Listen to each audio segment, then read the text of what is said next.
Well, hello, everybody, and thanks for tuning into the Storytelling Alchemist show. Very excited to be here this week. We had some technical hiccups last week with internet with my guest last week, but we'll be getting Mo Rock scheduled on the show later on, probably in a few weeks. I haven't reached out to him yet, but tonight's guest has been on a few of probably like 3 or 4, I would even say 5 of episodes of my show over the last 10 years. And she's an amazing woman. She's written 6 books. I would say I probably interviewed her for 4 out of 6 of those books, but she could probably tell you better than that. But tonight we're going to be talking about this book, which I hope shows up on camera pretty well. Well, maybe not really well, but it's Edgar Cayce in the Unfulfilled Destiny of Thomas Jefferson Reborn. And it's actually really kind of a cool story. And I'm really excited to talk to her about this story because she actually met somebody that personally knew Edgar Cayce and actually lived in Edgar Cayce's house when he was a child. So I think it's a really good story. So I'm going to introduce to you and bring on the stage Joanne DiMaggio. Hi, Joanne. How are you? Jeremy, it's nice to see you again. Absolutely. I was thinking just before the show, I was like, I know you've been on my show at least 4 times, maybe 5. I couldn't remember exactly how many over the years, but it's always been very much a pleasure of having you on the show. Thank you. I looked it up. I think the first one was in 2013 or something like that. Yeah. It's been a while. It's for your automatic writing book, yeah. I believe. So. Full writing. Yes. Yeah. So this particular book I'm really excited about because T.J. Davis, I had never heard of him. And I really loved the story and how it was his life, I guess. It's not necessarily a story. And how did you come into, I'm just going to jump right in. How did you come into contact with T.J. Davis? Well, I first learned about him in 1987 when I joined the ARE. And a friend of mine knew that I loved history and that I was getting into reincarnation. And she said, did you know Edgar Cayce did a life reading on a baby boy and said that he was the reincarnation of not only Thomas Jefferson, but Alexander the Great? And I said, whoa, that's really cool. And she said, well, here's his reading number. And for anybody that's a member of the ARE, Edgar Cayce did readings and he assigned a number to each person to preserve their anonymity. And TJ's was 1208. And so I went, as a member, you could go into the Edgar Cayce organization's archives and you can read the readings. So I read his reading and I thought, wow, this is really fascinating. And I started to send letters to various people in Virginia Beach asking them how I could connect with him. Because my profession was, I was a writer and I thought this would be a really great story. And I ran into one obstacle after the other, could not find him. Nobody would connect us. And then I moved to Charlottesville, Virginia in 1995. Unbeknownst to me, he had moved to Charlottesville, Virginia. So he was living 13 miles from where I lived. And eventually the universe orchestrated it that we would meet. So I outlined that story in the book. So we met actually in January of 1996. Oh, wow. So you've known him a number of years. Mm-hmm. That's really, really, really cool. I think it's interesting that the story about his life, his actual life in this life. I mean, he didn't exactly have an easy life, especially in his childhood. And I also found it interesting that Cayce did one life reading for him, and that was when he was just a few months old or 2 years old. 2 days old, yeah. 2 days old. And then he never did another one of those, but most of the readings he did was about his health. Right. And so what do you think the reasoning behind that was? I mean, I know from what I understand, TJ had some health issues going in his life. But what do you think the reasoning are that just kind of happened that way? Well, I don't know why Cayce decided to wait 13 years before he was doing that second reading. Mm.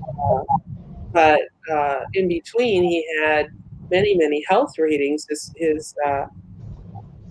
parents would, ask Casey, or his mother particularly, would say, he's having problems with his stomach, or a rash of some sort.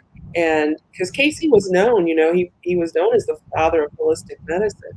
And out of the 14,000 readings he gave in his lifetime, 12,000 of those were health readings. So it was pretty normal for Casey to do a health reading on somebody. And so whenever something was wrong with the child, they immediately went to Casey and said, "What should we do?" And he would give them a remedy of some sort, and then TJ would be fine. But that second reading, life reading, he was going to get when he was 13, and of course, TJ was 8.5 when Casey died, and so he never got that second reading. Mm. That's interesting. So one of the things I find fascinating about this is that in the reading he had mentioned that TJ had a very significant role in this current life in our world. Like he could have done what Thomas Jefferson did for his country for the entire world, but those predictions never happened. What do you think happened in that path? Yeah. That's what drew me to his story. When Casey said the soul could do for the world what Jefferson did for this country, I knew he didn't do it by the time I knew about him. And I wanted to know why. That was like the whole basis of why I wanted to do this book. What happened? Because I did not know Casey to be wrong when he gave these readings. And so I thought something must have happened. Well, what happened was free will. And Casey gave very specific instructions to TJ's parents on how to raise him, what his education needed to be, very specific. And they did not do anything that Casey told them to do. And so when Casey died, when TJ was only 8.5, his parents, we should point out, his parents had problems, a lot of problems. They were both gamblers. They were both alcoholics. And the last thing they wanted was a baby. But TJ knew that as a soul coming in. He knew that they weren't going to want him. And that's but his goal was to get to Mr. Cayce. So he ingeniously thought, well, I'll still come through Boyd and Berlin Davis. Boyd Davis is the brother of Gladys Davis, who was Casey's secretary. And so TJ's reasoning, I'll come through Boyd. They won't want me. Gladys will swoop in and rescue me and then take me to the Cayce household. And that's exactly what happened. So, when Casey died then, Gladys was too busy trying to save the readings and keep the ARE going. His parents still weren't in a position to take care of him. His father had been he was in the Army, and this was during World War II, so there were years where he didn't see his son. His mother, had problems, and so she wasn't able to really care for him. So at that point, he went from kind of pillar to post, whoever would be willing to take care of him. And as a result, he didn't get the kind of nurturing and care that he needed in order to stay on that trajectory that Casey had shown for him. And so, he said, my life went from applause to yawn when Casey died. He said there was so much chaos going on and nobody really wanted to take care of me or give me any guidance. And so what can an 8.5-year-old do, right? They can't make their own decisions on, I'm going to go to the school that Casey wanted me to go to. So his life after that was very chaotic and very unstable. And it just continued as he grew older, and he became sort of the hippie type and sort of a source of embarrassment for the people at ARE. They didn't really even like him hanging around over there. But he finally, made his way. He never got a job at ARE, which is what he was hoping would happen. Mr. Cayce spent years grooming him for that work. I really don't think that that reading had anything to do with Thomas Jefferson, to be honest with you. Mhm. I think the fact that he had been Thomas Jefferson would enable him to have the charismatic effect on people that you would expect a Jefferson to have. So when people will know, oh, he was Thomas Jefferson, I'm going to pay attention to what he has to say. And yet I really think that what Cayce was grooming him to do was to actually promote the work that Cayce was doing. So sort of continue that legacy, share those readings with the world. So I think it's a matter of interpretation on that prophecy that he gave. So in your opinion, you think he was Thomas Jefferson, or he was not Thomas Jefferson? It was based on interpretation of the reading, or? In my opinion, I try not to be judgmental, but I do believe he was. There's too much evidence from the time he was a child of things that he remembered. When he was 3 years old, he was able to. He recited the Declaration of Independence to Mr. Cayce, and he told him, "I wrote that."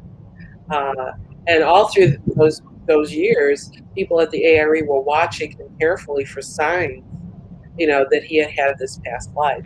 Don't forget, also he had the Alexander the Great life, and so those two sort of clashed at times. But he never had a regression. I asked him once, do you believe you were Jefferson because you remember being Jefferson, or do you think you were Jefferson because Mr. Cayce said you were? And he said it was because Mr. Cayce said you were. Well, I think it's interesting too, because it really tells, you mentioned about free will, and it really says that even though we may have these prophecies or readings or past lives that are great, one would think that would lead us into a great life in this lifetime, except that we have choices, and through every choice we learn and we gain experience, and the circumstances for Thomas Jefferson might have been vastly different, in the especially in the 16 or 1700s when he was around, and there wasn't, things were tremendously different even as a world. So yeah. So that's one of the misunderstandings about reincarnation. You just assume that you keep getting better and better, get them going up and up and up and up, and that's not the case at all. I mean, even with Edgar Cayce, he was the great Rata Egyptian priest, and then he was also Bainbridge, a riverboat gambler. So it depends on what karma you're working on as to what that life is going to turn out like. And so in this life, TJ's working on some karma from the Jefferson life, definitely. And I don't think it was meant for him to achieve a political or a global greatness in that regard. That people and people held it against him all his life. They anybody that knew that reading, they're looking at him like, well, when are you going to do something? When are you going to change the world? Waiting, and it never happened, and it really made his life extremely stressful and difficult. And he knew his life reading from the time he was very little, because Gladys would read it to him every night as his good night story, bedtime story. So can you imagine being that young and hearing that about yourself and wondering, how in the world, what am I supposed to be doing? So it was a very challenging life for him. I can imagine, because then there's all these expectations on a child that should be innocent and living a life of I mean, but I imagine it's much like the Dalai Lama, that they find him and they have to he has to go through a series of tests, but he's also groomed from the time he's very young to be that in that role, which is what Mr. Cayce wanted the Davises to do with their son.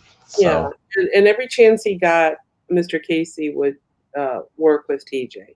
From the time he was very little, about 2 years old, when he can hold a fishing pole, they would go out on the pier in the back of the Cayce household. There was a lake, and they would go out there and they would fish together.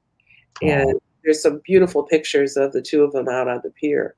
And while they were out there, that was TJ's classroom. That's where Mr. Cayce was teaching him about reincarnation, about karma, about how to read an aura, about the creation story, about the law of grace. That was what was being poured into the vessel of this little child.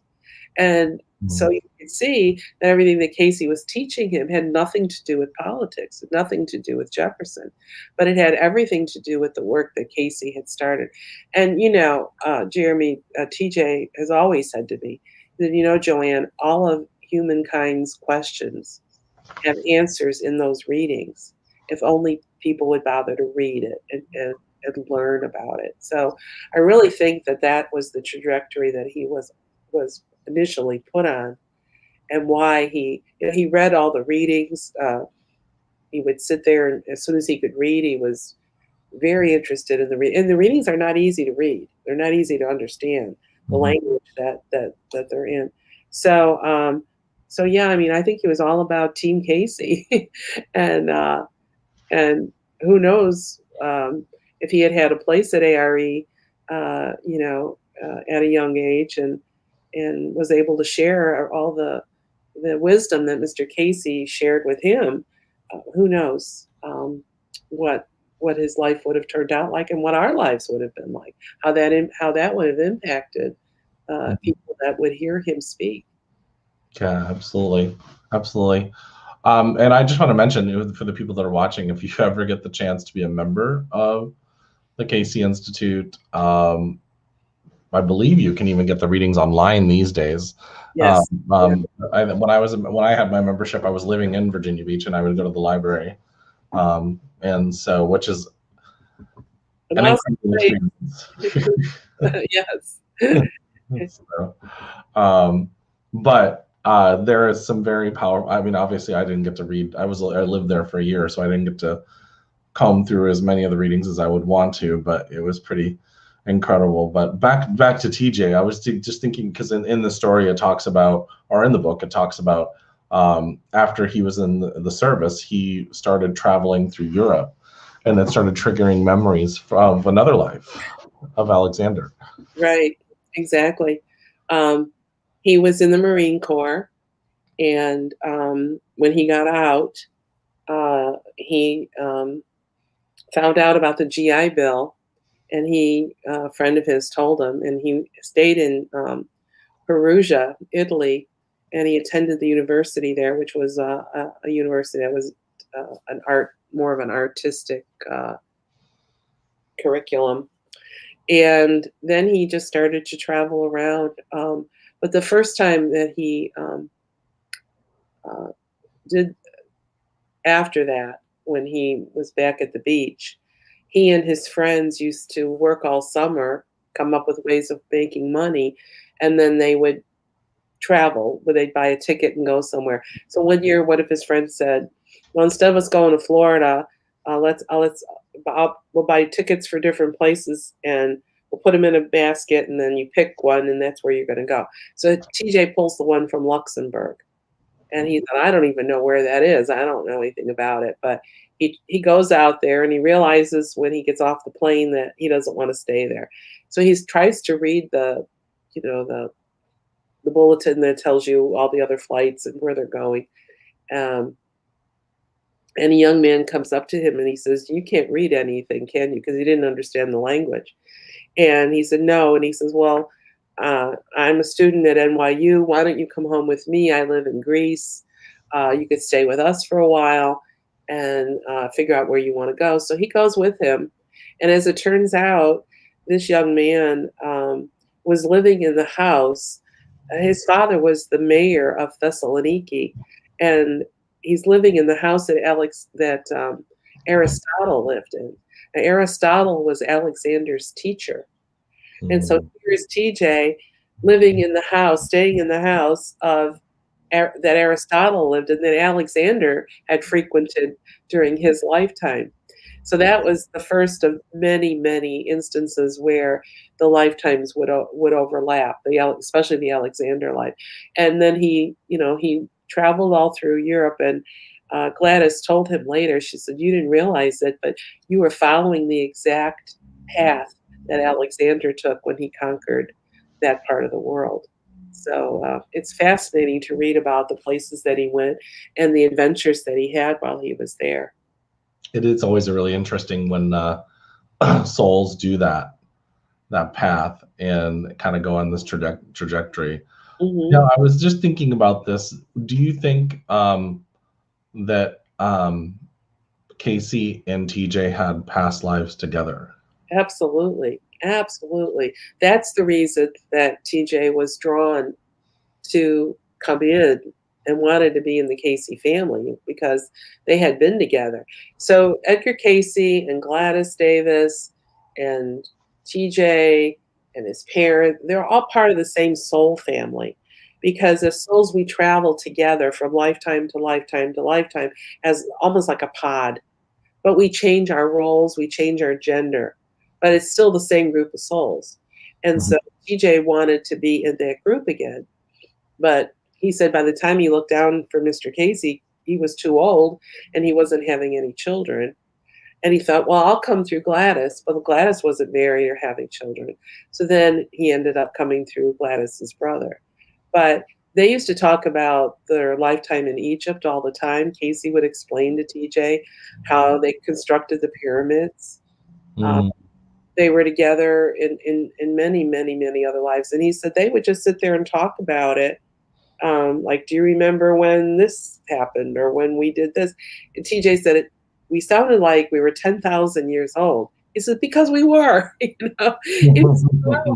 He says, if you've overheard our conversations, you would think that we were crazy, but this was normal talk in the Cayce household, because there were a lot of people coming in and out that came to see Mr. Cayce, and a lot of them also had famous past lives, and they knew about TJ's past life.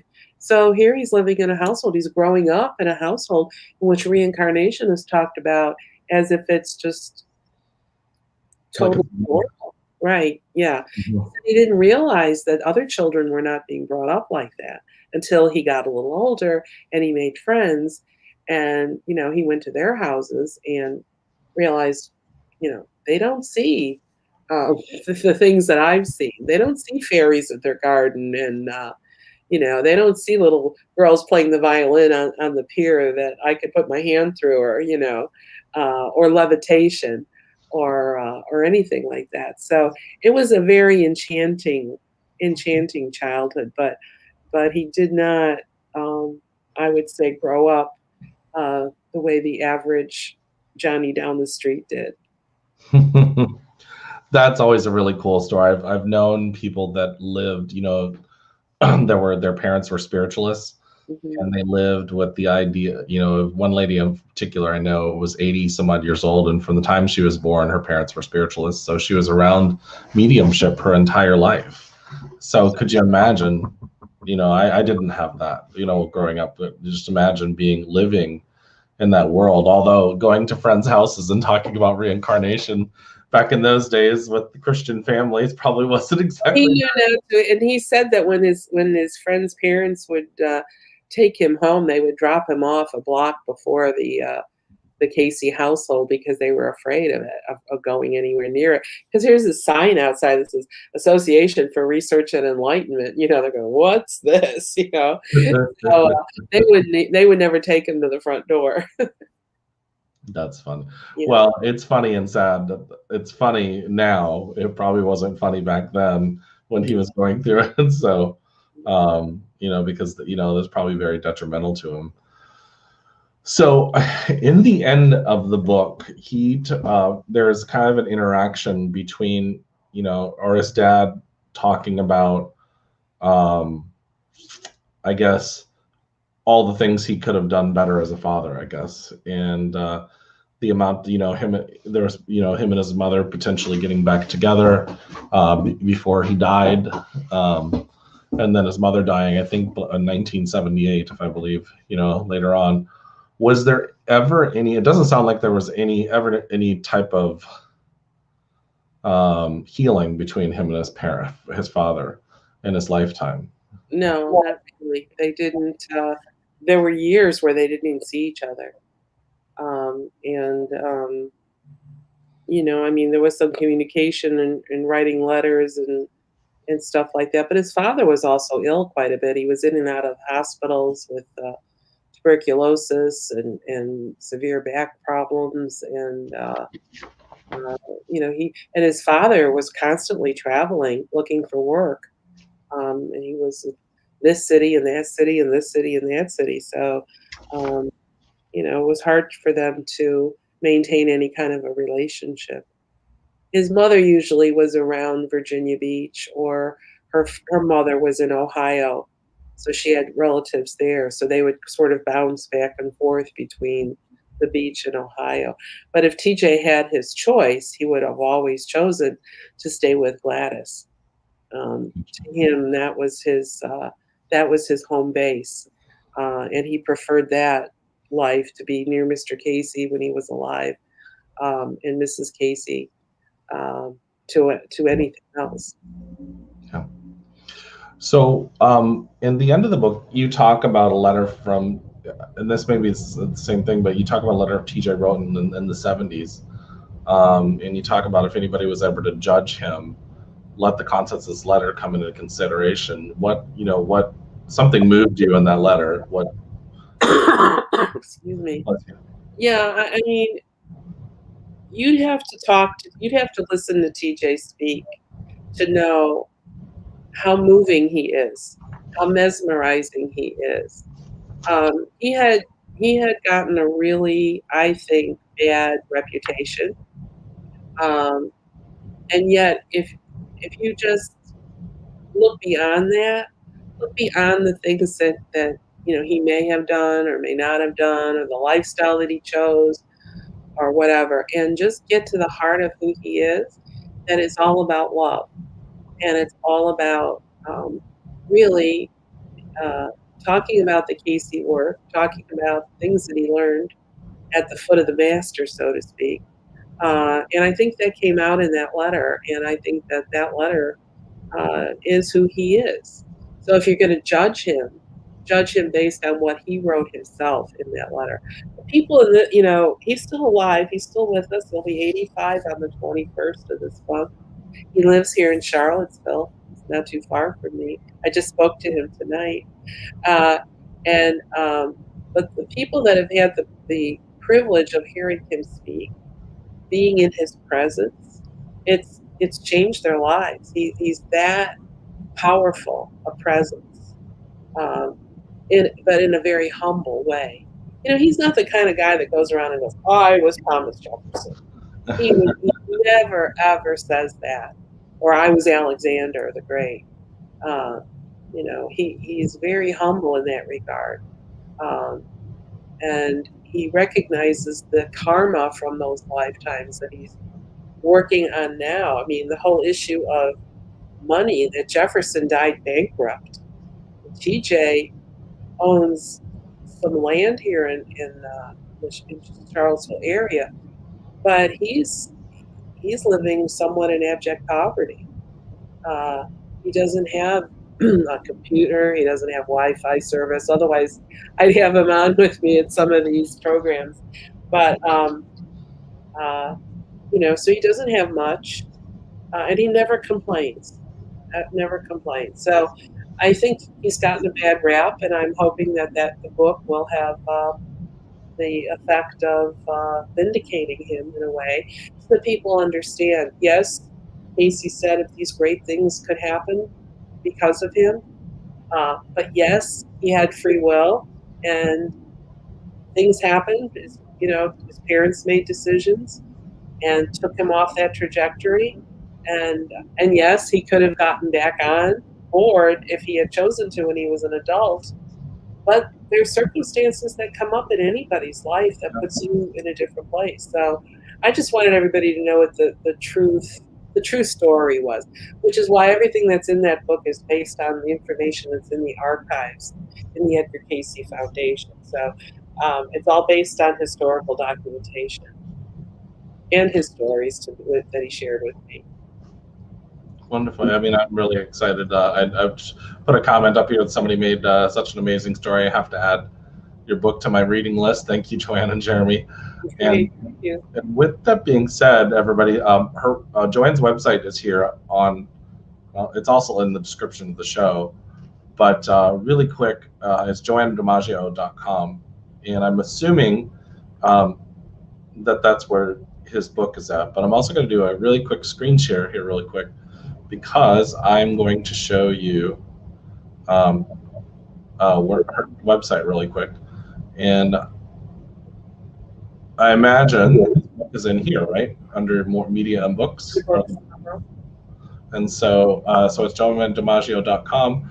And by the way, Joanne does past life regressions via Zoom. So if you've never had a past life regression, I would consider her one of the leading people in the country to do this. And so has been doing this work for a very long time. And then you can buy this book directly from her website. So, so I just wanted to take everybody on that tour really quick. And I know many people are mentioning already buying the book, so that's where you're going to go. So, and I imagine they can book a service with you as well through your website. So yeah, I list the different types of regressions that I do, and there's a kind of a fun quiz on there if they want to find out which regression is right for them. And I do them on Zoom, and they're very successful on Zoom, by the way. So if they're interested, they can even book it online directly. So I encourage people to take a look at that. Well, wonderful. Well, everybody, this has been obviously, now I'm on month 4 of the reincarnation of my show. For everybody knows, I don't know if Joanne knows, that this episode will be on the Los Angeles Tribune's Roku TV network, on their on-demand, and then also on Vimeo as well. So just to kind of give everybody a heads up if they want to look for it there. Next week, I will have Rex Sykes. He is a Napoleon Hill instructor and all the Napoleon Hill subjects. But Joanne, it's always a pleasure to have you on the show. And everybody, thank you for watching, and many blessings, and much love.